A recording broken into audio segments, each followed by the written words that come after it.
there, and welcome back to my channel. We are officially in the home stretch, day 80 of the 100-day 3D printing challenge.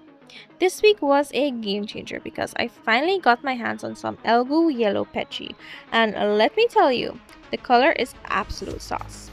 It's vibrant, it's glossy, and it finally lets me finish a project I've been teasing since day one. We're covering everything from the high-end tech clones to mechanical grandma tools. Let's get into the breakdown. Now, if you've been watching since the start, you know I've been waiting for the perfect yellow to print the coat of Pokémon, Pikachu. This Elegoo PETG is exactly the shade I wanted. Now, big bird move here.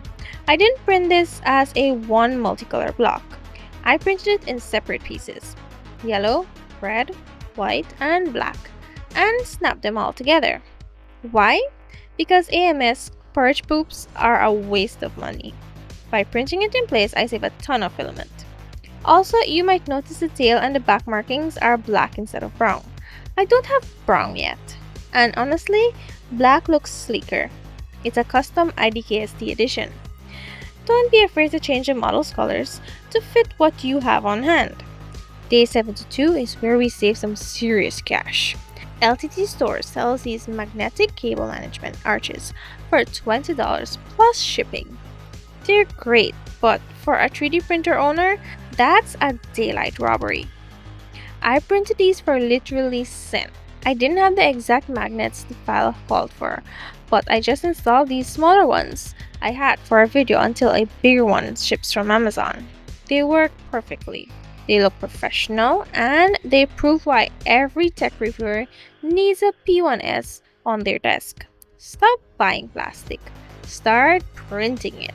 Day 73 was all about mechanical elegance. This is a 3-piece foldable coat hook. The design is genius because the mounting screws are hidden behind the sliding cover. I printed this with extra walls for strength because, let's be real, it needs to hold a heavy tech bag. If I had that brown filament, I would have matched it to my furniture, but the high contrast look works too. This is one of those functional prints that make the hobby worth it. Day 74. Look, I'm always honest with you guys. I was curious if 3D printed pliers could actually replace a metal pair. I printed two versions, a long nose and a standard set. Mechanically, they're cool. The movement is smooth, but usability? Nah. They're too fragile for real work. The grip just isn't there. They might be okay for removing light supports on other 3D prints, but don't try to fix your car with these. Every 10 days needs a reality check, and this was mine. Since it was around Easter, I wanted to hit Maker World for something festive. There are a million headbands on there, but I chose this one because the 4 eggs on the top have some incredible sculpted details. I almost went with a Shrek ear headband, which would have been legendary, but I'm saving that for when I find the perfect ogre green filament. This Easter one was a hit, and it shows how fast you can go from I need a gift to it's on the printer. It's been a minute since we did a fidget, so day 76 was a gear ring. This is a classic for a reason. It's a complex series of tiny gears that all rotate together on your finger. Pro tip: I hit this with my secret weapon, hair detangler spray. It acts like a dry lubricant and makes these gears spin for days. If you're a fidgeter, this is a must print. Day 77 is for the indecisive people. It's a yes or no decision spinner. One flick and it tells you your fate.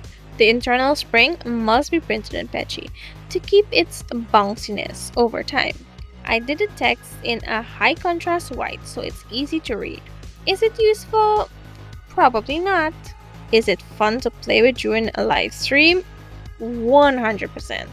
Day 78 brought back the zip tie, but this time it's a pro version. It's reusable and incredibly strong. Again, you have to use PETG here for the flexibility. These are perfect for cable management in my studio. Just a heads up, don't use these for anything sketchy. The plastic stopper is easy to press to release yourself. But for cables, they're stronger than the store-bought ones. Day 79 is arguably the most important print of the week.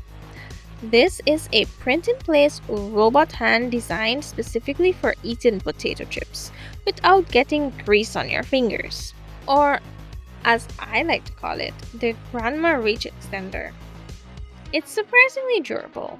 I've dropped it a few times and the joints are still solid. It's a hilarious gift idea and actually works for picking up small tech parts on my desk.